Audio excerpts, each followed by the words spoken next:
안녕하세요. 오늘도 사연살롱을 찾아주셔서 감사합니다. 저는 서울 마포구에 사는 30대 중반의 여성이에요. 저는 사연살롱 들으면서 매번 공감을 참 많이 하거든요. 이유야 짐작들 하시겠지만 시댁이 정말 뻔뻔하게 그지없는 인간들 집합소라 그랬네요. 저는 6개월 전에 이혼을 했고 아직도 전남편과 시어머니를 생각하면 이따금씩 열불이 확 올라올 때가 있어요. 6살짜리 아들 하나 있는데 솔직히 아이가 있으니까 제가 이혼 얘기 꺼냈을 때 친정 부모님이 신중하게 생각해보라고 하실 줄 알았는데요. 차라리 한 살이라도 덜 먹었을 때 이혼하라고 하시더라고요. 그만큼 저희 부모님도 시어머니하고 남편한테 학을 뗐다고 볼 수 있겠죠. 아무튼 저는 지금 친정 부모님 댁 근처에서 아들하고 둘이 살고 있어요. 엄마가 하시는 프랜차이즈 식당 계열사 중 한 식당을 하고 있고요. 부모님 덕에 그래도 여유롭게 살고 있는 편이기는 해요. 결혼 전에는 회사를 다녔는데 아이 낳고 제 건강이 안 좋아지면서 퇴사를 해서 경단 시절이 좀 있었어요. 친정 부모님이 잘 사시는 편이라 다행이죠. 그래서 늘 부모님께 감사하고 있어요. 결혼 전에 남편이 저랑 사귀고 싶어서 많이 쫓아다녔어요. 그래서 나름 남편한테 감동해서 사귀었고 결혼까지 하게 된 케이스인데 남편이 대학 때 아버지가 돌아가시고 엄마랑만 산다고 했었거든요. 그게 또 어찌나 안타깝던지요. 시어머니는 결혼 전 인사드릴 때나 상견례 때에도 얌전해 보였고 딱히 시집살이 시킬 분으로 보이지 않았어요. 그런데 결혼하고 나니 사람이 싹 달라지더라고요. 예, 너 집안에 남자 어른 없다고 네 마음대로 하려고 들면 안 된다. 나는 그런 거 못 봐줘. 이래봬도 우리 집안이 뼈대 있는 집안이야. 먼저 네 시아버지 제사랑 시고모 제사, 그리고 시할아버지, 시할머니 제사는 다 네가 준비해야 된다. 우리 집에 자손이 또 있는 거 아니잖니? 그리고 무슨 행사가 됐든 니네 친정일 앞세우면 절대 안 된다. 그러니까 네 친정에도 일러둬라. 나중에 괜히 말 나오게 만들지 말고. 어머니, 그 말씀은 어버이날이나 명절 때도 친정보다 여기 먼저 오라는 건가요? 얼마 안 있으면 설날인데 저희 엄마는 벌써부터 사위맞이한다고 이모까지 불러서 음식 장만하실 생각하고 계세요. 설날 당일은 여기 오고 그럼 그 전날이나 설 뒷날로 잡으면 안 될까요? 무슨 소리야. 이번에는 그냥 여기 있어야지. 니네 집 서울이잖니. 여기는 전라북도 전주인데 거기 왔다 갔다 하는 데만도 시간이 얼마냐? 전날 와서 네가 설 음식 장만 다 하고 설 당일날 제사도 지내고 다음 날까지 친척들 집에도 가고 그래야지. 여기 친척분 작은아버지 댁만 있지 않나요? 설 당일에 제사 드릴 때 오실 텐데 또 인사를 가요? 내가 이래서 바람 불면 휩쓸려 다닐 것 같은 집안하고는 사도 남매지라고 했는데. 예, 어디 갓 시집 온 색시가 시댁 식구들 두고 친장 갈 생각을 하니? 가더라도 나중에 가든가 해야 될 거 아니겠어. 아직 설 되려면 보름은 남았잖아. 네 어머니한테 미리 말씀드려. 이번에는 설 연휴에 못 간다고. 너는 우리 집 며느리가 할 일부터 배울 게 참 많겠다. 미리 말씀드리면 좋기는 할 텐데 실은 엄마가 미리 고기랑 주문해 놓은 게 있으시대요. 결혼하고 첫 설이니까 이번만큼은 제일 좋은 거 먹인다고 큰맘 먹고 비싼 것들 예약 주문해 놓으셨다는데 안 가기는 그렇잖아요.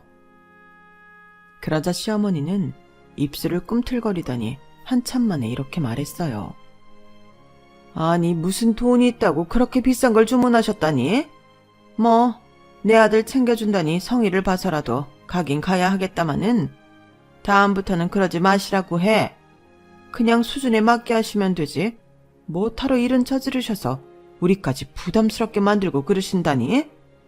그럼 우리도 너네한테 그렇게 해줘야 된다는 거잖아. 그런 뜻으로 하신 건 아니고요. 저희 엄마가 심하게 무리하시는 것도 아니니까 걱정 마세요. 뭐 음식점 하신다며? 어디서 그런 여유가 있으시대? 돈 좀 풀려놓은 게 있나 보다? 라며 시어머니는 슬쩍 제 표정을 살피더라고요. 결혼 전에 저희가 그냥 음식점 한다고만 말을 했거든요. 친정 부모님도 어디 가서 웬만하면 먹고 살만하고 음식점 합니다 라고만 하시지 저희가 무슨 프랜차이즈 그룹 합니다 이런 말씀 안 하세요. 사실 남편 집안이 평범한데 이 사람이 좀 소심한 편이라 저희 집 이야기를 미주알 고주알 해대면 더 주눅이 들까봐 그런 말까지는 안 했어요. 아무튼 저는 그때만 해도 시어머니가 뼈대 있는 집안 교육 어쩌고 할 때 아무 말도 못하고 하라는 대로만 했네요. 20대 후반에 말 그대로 서울에서 온실소 화초처럼만 큰 저라 진짜 지방에 전통 있는 집에서는 저러나 보다 라고만 생각했어요. 남편이야 원래 자기 엄마니까 그게 틀린 건지 어떤 건지도 몰랐고요. 이런 분위기이니 남편도 가부장적인 생각이 꽤나 강했어요. 요즘 젊은 사람들이 그럴 리 있느냐고 생각하시는 분들 계시겠죠. 젊은 꼰대라고 하잖아요. 생각보다 꽤 있더라고요. 저도 직장에서 일할 때 좀 만나봤는데 설마 하니 제 남편이 그럴 거라고는 상상도 못했어요. 결혼 전에야 누가 그런 표시 내나요. 사회생활하고 연애하는 거랑 결혼은 완전 다른 문제더라고요. 남편은 제가 시어머니나 지방 뿌리 있는 집안 힘들다는 말을 하면 되게 듣기 싫어했어요. 나한테 말 좀 하지 마. 나더러 어쩌라고. 나한테 얘기한다고 뭐가 바뀌는 거 있냐? 여자가 집안일 남편한테 어쩌고 저쩌고 그러는 거 아니야. 그렇게 찌질거리는 정도밖에 안 되냐? 나 너 결혼 전에 그렇게 안 봤는데 우리 엄마는 뭐 편하신 줄 알아? 내가 결혼하고 소원해졌다고 되게 섭섭해 하신다고. 근데 너는 나랑 눈만 마주치면 징징대니 내가 진짜 미치겠다. 누구 한 명이라도 사람 좀 편하게 해줘야지. 지금 생각하면 이기주의도 이런 이기주의가 없는데 그때만 해도 제가 순진했었는지 꽤나 죄책감을 느꼈어요. 물론 다투기는 정말 많이 다퉜어요. 근데 말로는 남편한테 어떻게 내 심정은 생각도 안 해주냐고 하면서도 내가 철이 없고 뭘 모르고 공주처럼 커서 관대하지 못한 것 같아 스스로를 참 많이 미워했어요. 절대 그게 아닌데 말이죠. 그때 저희가 경기도에 살고 있었는데 시어머니는 주말에 저를 불러내리지 못할 것 같으면 겨이 올라와서 저한테 대접을 받고는 했어요. 저더러는 명절 때 서울에서 전주 왔다 갔다 힘드니 시댁에만 있으라면서 한 달에 2-3번은 꼭 올라오더라고요. 그 일 때문에도 남편하고 싸운 적이 있는데 역시나 말이 통하지 않았어요. 너는 일주일, 아니 2주에 한 번 우리 엄마 밥 차려주는 게 그렇게 힘들고 피곤하냐? 엄마들은 예전에 다 그러고 살았어. 우리 엄마는 아빠 돌아가시고도 할아버지 밥 차린다고 하루가 멀다 하고 버스 타고 40분 거리에 있는 할아버지 댁 가셨다. 너는 우리 엄마가 집에 오기까지 하는데 뭐가 불만이냐? 나 진짜 너 보면 너무 철이 없어서 황당할 때가 많거든? 그러니까 제발 나한테 이런 일로 말 좀 하지 말래? 나 신경 쓸 일이 천지인 거 몰라? 어떻게 된 게 마누라가 남편 돕지는 못하고 짐을 더 얹어. 남편은 회사를 그만두고 개인 사업을 해보겠다며 일을 벌려놨었어요. 인터넷 쇼핑몰로 해외에서 물건을 들여와 팔았는데요. 해외 2곳에 아는 사람 나가 있는 거 믿고 제대로 시장 조사도 안 해보고 하는 것 같아 그것도 말렸다가 남자가 하는 일에 말이 많다는 소리만 듣고 아무 말 못했었네요.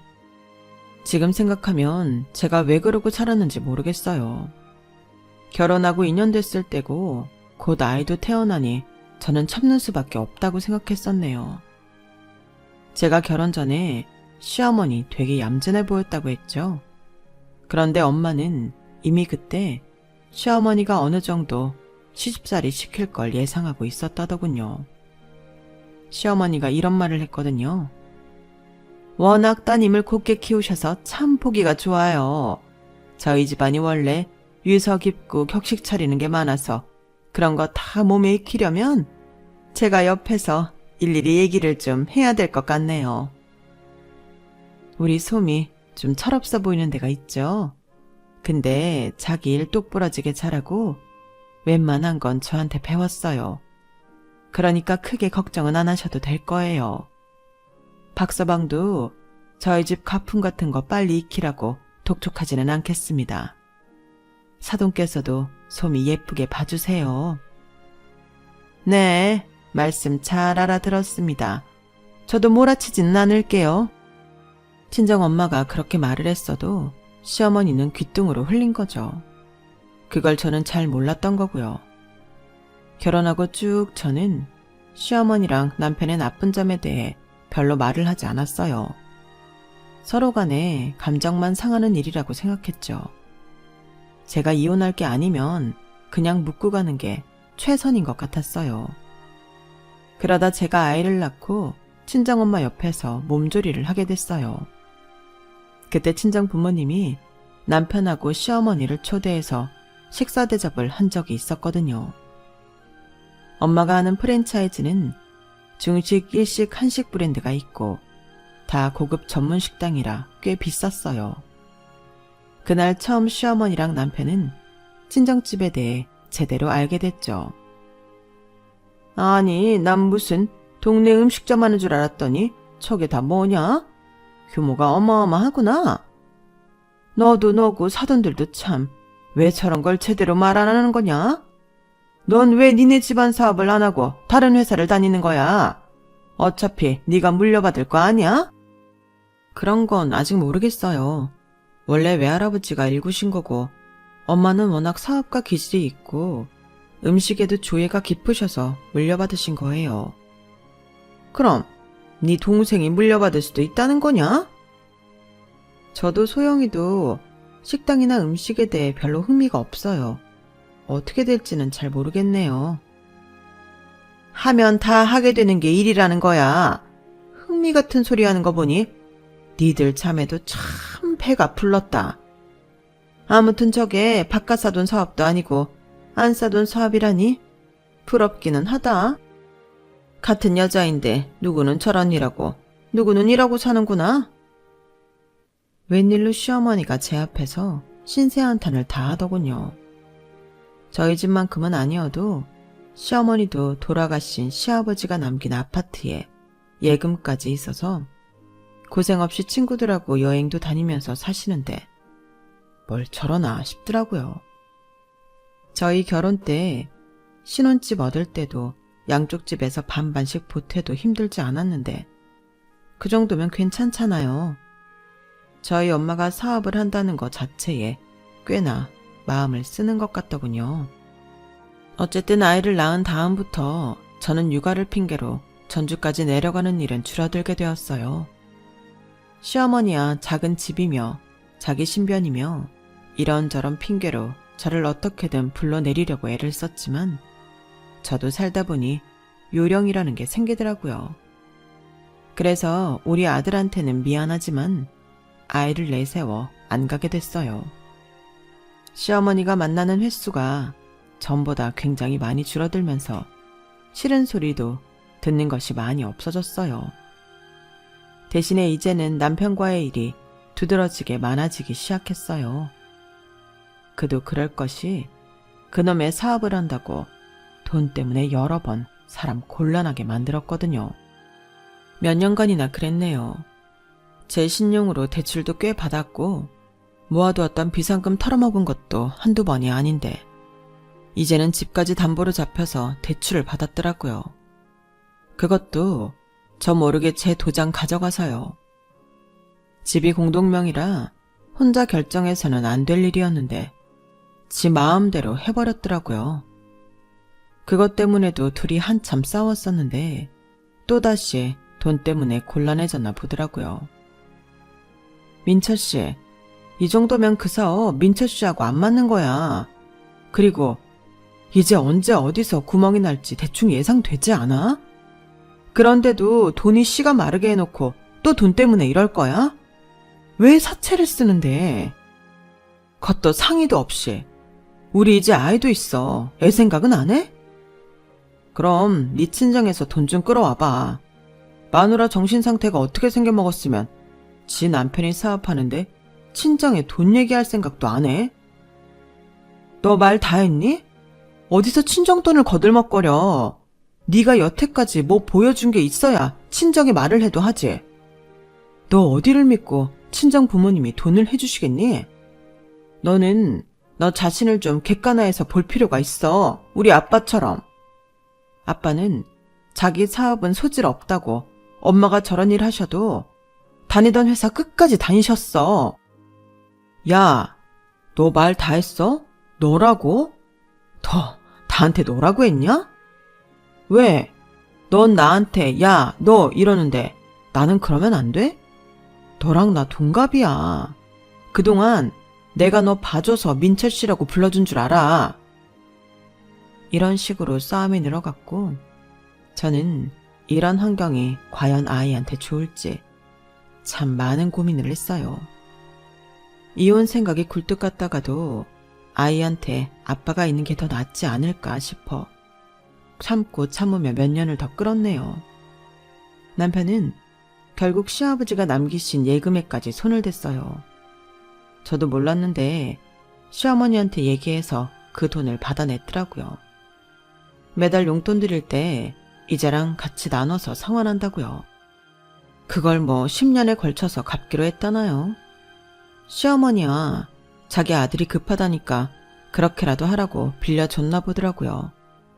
문제는 이 인간이 돈을 1년 가까이 갚지 않아서 시어머니가 자기도 더는 비상금이 없다며 난리가 났다는 거였어요. 소미야, 너 진짜 돈 없어? 하빈이 유치원 보낼 때 쓴다고 통장 따로 만들었잖아.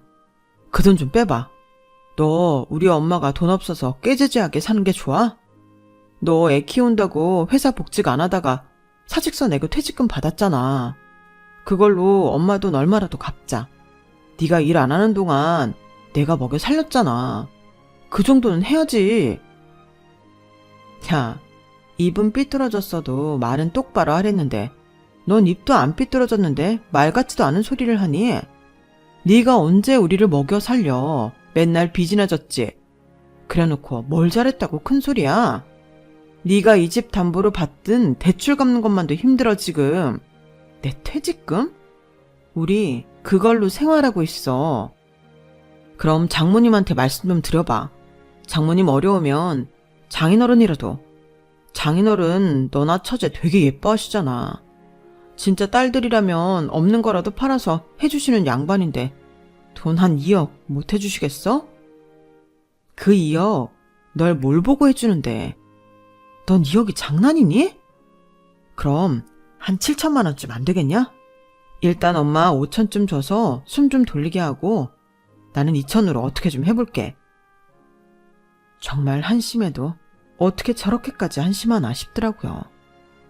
저 역시 뭐라도 해야겠다고 생각은 하고 있었지만 저희 집 형편 때문에 가게 같은 걸 얻어서 할 엄두는 나지도 않았고 솔직히 어떻게 해야 하나 싶더라고요. 저는 경영 쪽 전공을 했어서 회사에서도 기획 일을 했지만 패션 관련이었어요. 아무래도 운영과 매출과 순이익을 먼저 생각하게 됐는데 영 답이 안 나오더라고요. 그래도 코로나로 인한 거리두기가 해제되기 시작해서 상권이 조금씩은 움직이기 시작할 때라 기회를 보자는 마음은 있었어요. 그런 때에 시어머니가 남편 때문에 완전히 나앉게 생겼더라고요. 알고 보니 남편이라는 놈이 시어머니 몰래 그 집까지 손을 대서 돈을 땡겨 썼더군요. 너는 대체 돈을 다 어떻게 쓰길래 이 지경이야? 한 푼 갚는 건 없고 어떻게 모든 게 다 빚이니? 야, 네가 진작에 장모님한테나 장인어른한테 말해서 도와줬어 봐. 이런 일 생겨? 어? 저는 어쩔 수 없이 생활비를 하고 남은 퇴직금과 아들 교육을 위해 들어두었던 적금을 해약해서 그 돈으로 다급하게 시어머니 살 곳을 마련했어요. 다달이 나오는 월세는 제가 부담해야 했고요. 상황이 이렇게 되니 저도 결국에는 친정에 말을 할 수밖에 없었어요. 아, 박서방도 어지간하구나. 네가 지금 일도 안 하는데 그 돈을 어떻게 다 감당하겠니? 그리고 하빈이 지금부터 더 손 많이 간다. 애들은 고등학교 때까지는 엄마 손길이 필요해. 아무튼 네가 잘 할 수 있는 일을 하면서 해야 될 텐데. 먼저 사돈 계신 집은 전세를 돌리자. 전세금은 내가 넣을게. 그리고 박서방하고 주말에 와. 하빈이는 소영이한테 맡기고 애들도 다 알아듣는다. 이런 얘기 애 없는 데서 하는 게 나아. 엄마는 이렇게 저희 가족 마음까지 신경 써주셨어요. 정말 다음 날 시어머니가 있는 집주인하고 통화를 해서 전세금을 넣으셨고요. 저와 남편이 아이를 동생한테 맡긴 후 집에 가자 엄마는 뜻밖의 말씀을 하셨어요. 자네 여기저기 빚이 많다며. 그거 다 어떻게 갚을 생각이야? 열심히 노력하고 있습니다. 어쨌든 제가 수입하는 걸 사람들이 많이 좋아할 수 있게 홍보하려고요. 내가 보니까 자네 이런 유통은 소질이 없지 않나 싶어. 그러지 않고서야 몇 년이 지났는데도 계속 빚만 지고 재고만 쌓이고 제대로 될 일이 보이지를 않잖아. 엄마는 한숨을 쉬시더니 이렇게 말씀하셨어요. 서울 중심가 쪽에 우리 계열 중식당이 있는데 거기 가맹점주가 그만두겠다고 했대. 자네가 그거 한번 해보겠어?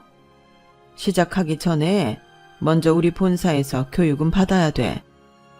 음식 만드는 것도 배우고 홀 서빙하는 거나 직원들 교육하는 것 전부 익혀야 되는데 한번 해봐. 자리는 좋은 데라 수익은 나쁘지 않을 거야. 어떻게든 빚을 갚고 집안이 정상적으로 돌아갈 수 있는 방안을 찾아야 하잖아. 내가 도와줄 테니까 한번 해보라고. 아, 근데 제가 음식에는 소질도 없고 교육받는 것도 그렇고 글쎄요. 어머니 나한테 전에 그러시더라. 사람은 뭐든 해야 하는 일이면 하게 돼 있다고. 지금 그런 거 따지고 있을 때는 아니잖아.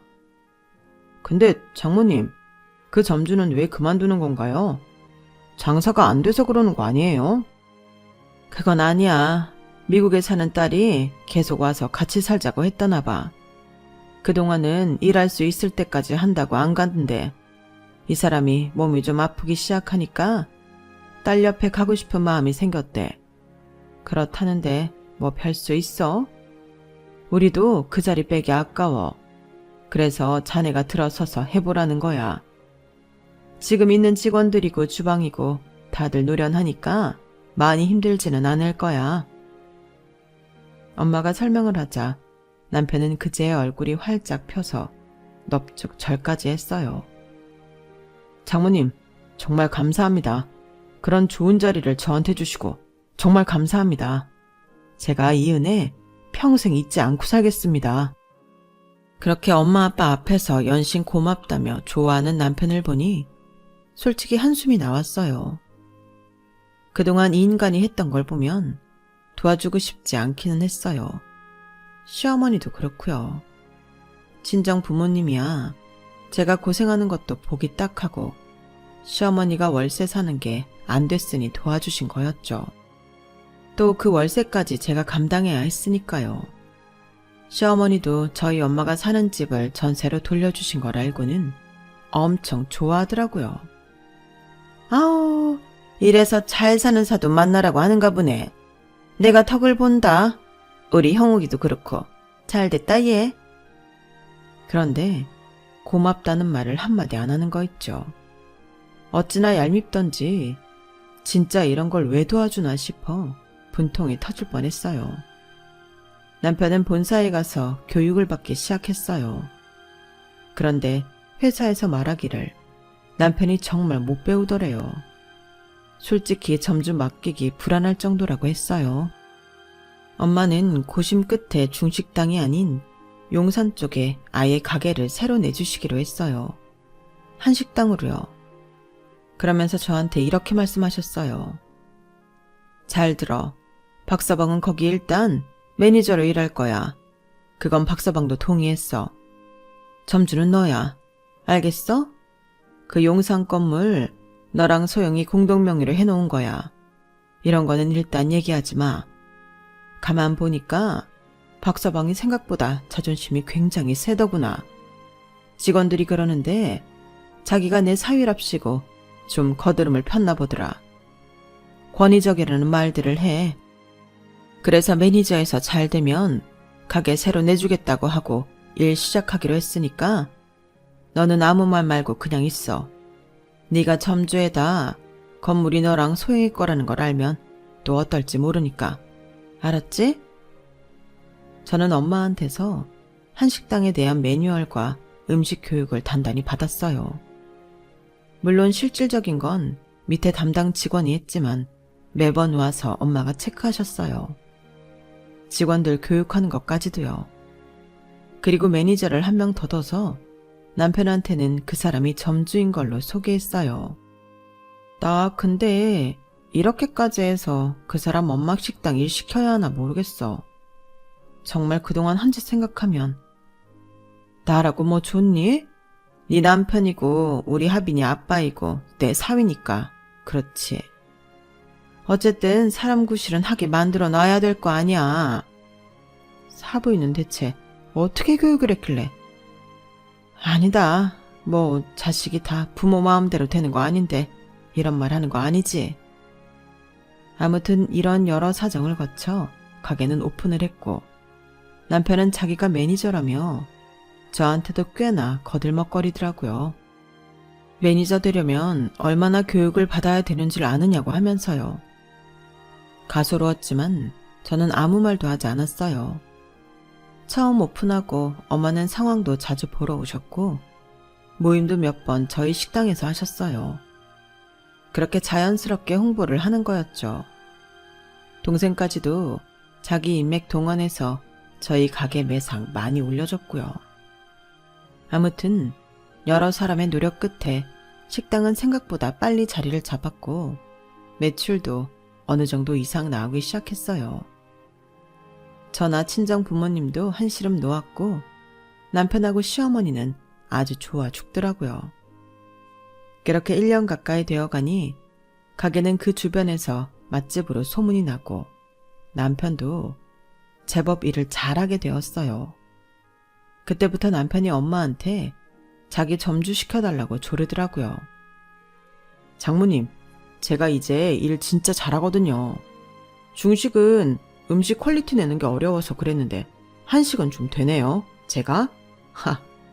저한테 한식 조리사 자격증 따라고 하실 때에는 정말 앞이 막막했는데 저의 새로운 재능을 발견한 것 같습니다.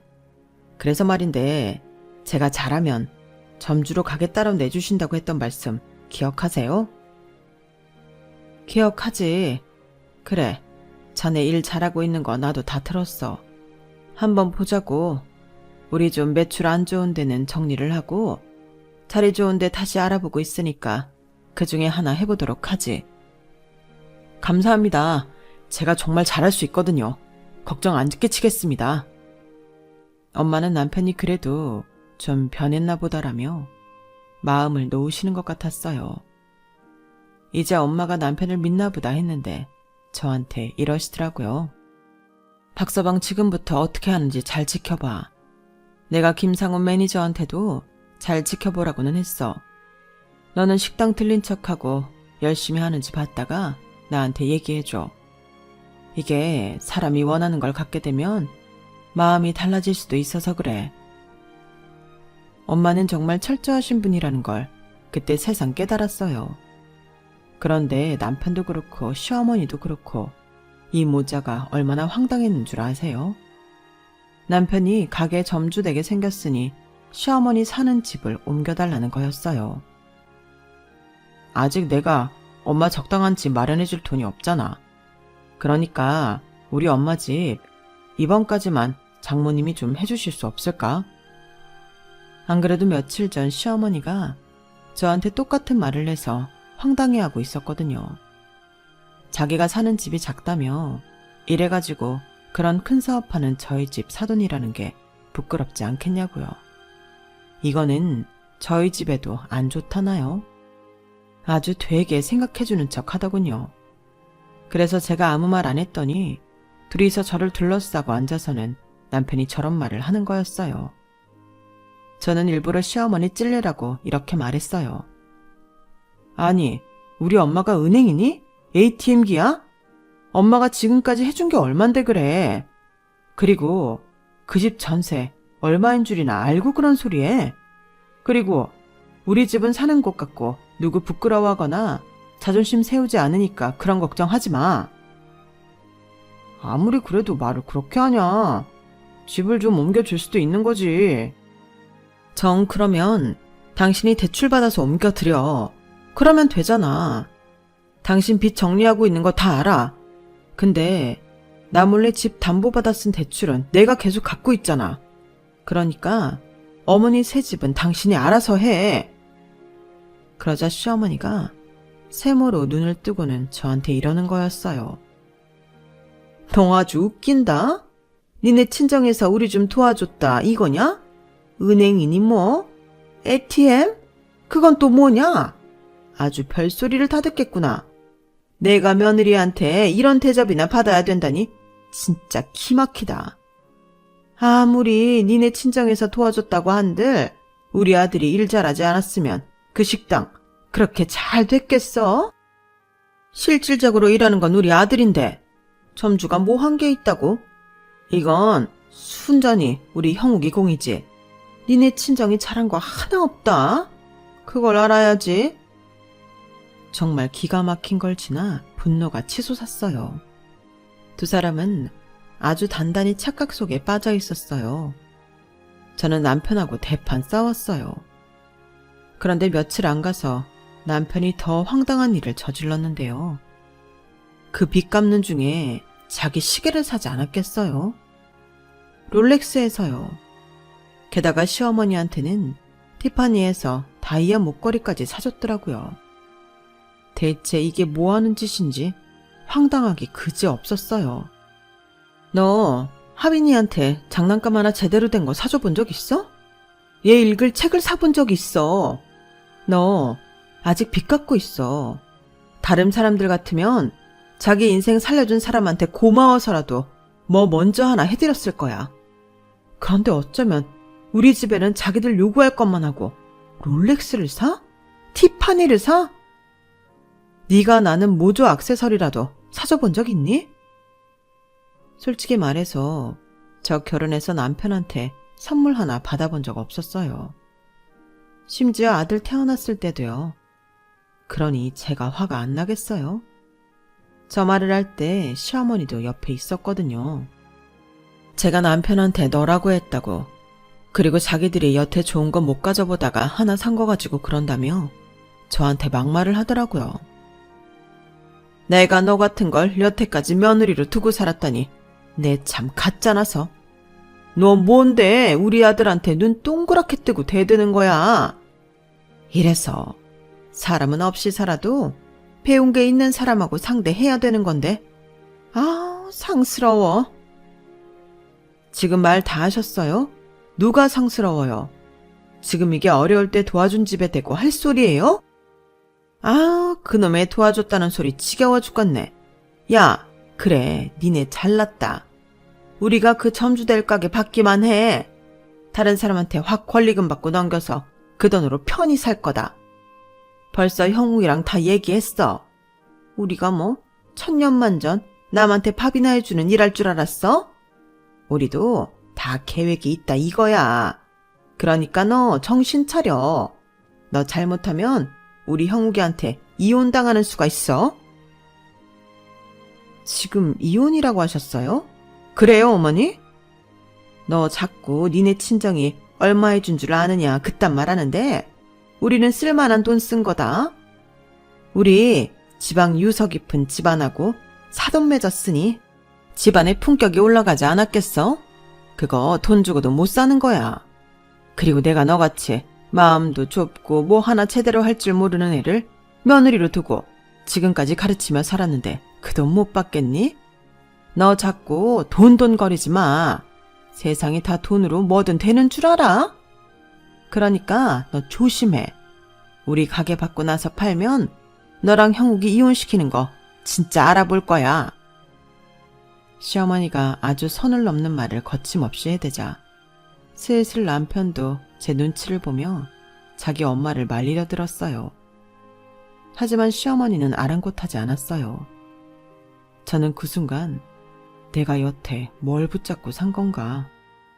무슨 좋은 일이 있다고 이딴 남자랑 계속 살았나 하고 후회가 됐어요. 저는 남들 보기에 문제 없어 보이는 가정에만 너무 집착하고 있었던 거였어요. 순간 저는 결심했고 시어머니랑 남편한테 말했어요. 그러세요, 그럼. 뭐타로 가게 받아 넘길 때까지 기다리세요. 지금 당장 안 살면 되죠. 야, 소미야, 왜 이래? 남편은 그제야 사태의 심각성을 깨달았는지 표정이 확 변해서 저를 잡고 말렸어요. 그러다 저랑 눈이 마주치자 찍소리도 못하더라고요. 그만큼 제가 진지하다는 걸 알았겠죠. 저는 아예 딱 마음을 먹었거든요. 지금 바로 갈라서죠. 이혼할게요. 야, 박형욱, 이거 니네가 원해서 하는 거야. 알았어? 나 이 집 팔아서 내 목 챙길 테니까 너 알아서 해. 대출 남은 건 네가 갚고. 저는 거기까지만 말하고 나가면서 부동산에 집을 내놓았어요. 그리고 이틀이 지나 이혼 서류를 가져왔더니 남편은 별다른 말 없이 도장을 찍더군요. 알고 보니 혹시 자기가 새 가게 점주가 안 되더라도 지금 있는 제 가게에서 매니저로 일하면서 김상훈 씨한테 월급을 올려달라고 할 생각이었더라고요. 정말 어리석죠. 저희가 시어머니 전셋값 돌려달라고 하지 않을 줄 알았나 봐요. 그 돈하고 올려받은 월급으로 어찌어찌 한다고 둘이서 꿍얼대던데 그 말을 듣고 저는 왜 남편이 그동안 사업을 말아먹었는지 알 수 있었어요. 일단 계산 자체가 안 되는 인간이었어요. 저는 말 없이 이혼 서류를 받아가서 접수를 했고 그 다음에 김상훈 씨한테 전화를 해서 남편을 해고하라고 했어요. 몇 시간이 지나자 남편한테서 전화가 불이 나게 오더라고요. 제가 몇 번이고 받지를 않자 아예 친정 근처까지 와서 저를 보자고 문자로 불러냈어요. 일단 한 번은 만나야 되니 나갔네요. 야, 이게 다 무슨 소리야? 그 식당 점주가 김상훈이 아니고 너야? 김상훈이 나보다 위에 있는 매니저라는 건 뭔 소리고. 그럼 너처럼 사업 다 말아먹은 놈 뭘 보고 단독 매니저 맡겨. 엄마가 처음부터 그 가게 내 걸로 해주면서 너 자존심 상할까봐 김 매니저를 점주라고 한 거야. 그런데 너는 뭐? 가게 새로 받으면 다른 사람한테 권리금 받고 넘겨? 이런 천하의 배은망덕한 인간들을 봤나. 그리고 한 가지 더 알아야 될 게 있는데 그 건물 나랑 소영이 공동명의로 되어 있는 거야. 그러니까 이 시간 이후로 내 건물에 얼씬도 하지 마. 너 근처에서 서성대는 것만 봐도 관리실에 말해서 쫓아내라고 할 거야. 알았어? 여기까지 말하자 남편은 눈이 휘둥그레져서 어쩔 줄 모르더라고요. 저는 미리 챙겨간 건물 등기부 등본까지 보여줬어요. 아니, 왜 이런 걸 말을 안 한 거야? 처음에도 장모님 사업 숨기고 이제는 점주인 것도 숨기고 건물주인 것도 숨기고 이런 경우가 어딨어? 나 이 이혼 순순히 못하겠어. 억울해서 못하겠다고. 이미 접수했는데 네가 못하겠으면 어쩔 건데? 왜? 변호사라도 사서 소송 걸게? 어디 해봐 그럼. 그렇게 말하고 집에 들어왔더니 얼마 안 돼 시어머니한테서 전화가 또 미친 듯이 오더라고요. 결국 그날 한밤중에 시어머니는 저희 집까지 찾아왔어요. 사부인, 그리고 아가, 저희한테 이러시면 안 되죠. 어떻게 그 가게 점주인 것도 말 안 하고 건물주가 우리 며느리인 것도 말을 안 합니까? 이런 법이 어딨어요. 이래가지고 가족이라고 할 수 있겠어요? 그러니 저도 하지 않아도 될 말까지 한 거 아니겠어요? 가게 받으면 다른 사람한테 넘긴다는 거랑 제가 내준 전셋값 갚지 않겠다는 거, 그리고 우리 솜이 대개 아들하고 이혼시킨다는 거요. 가족이 그런 말을 합니까? 참 뻔뻔하십니다. 아니 그거야 말이 그렇다는 거죠. 저희가 좀 좋은 시계랑 다이아 좀 샀다고 얘가 하도 난리를 치니까 저도 그만 속상해서. 아무튼 오해 푸세요, 사부인. 예, 너도 마음 풀어라, 어? 됐습니다. 대체 이게 뭐 하는 짓입니까?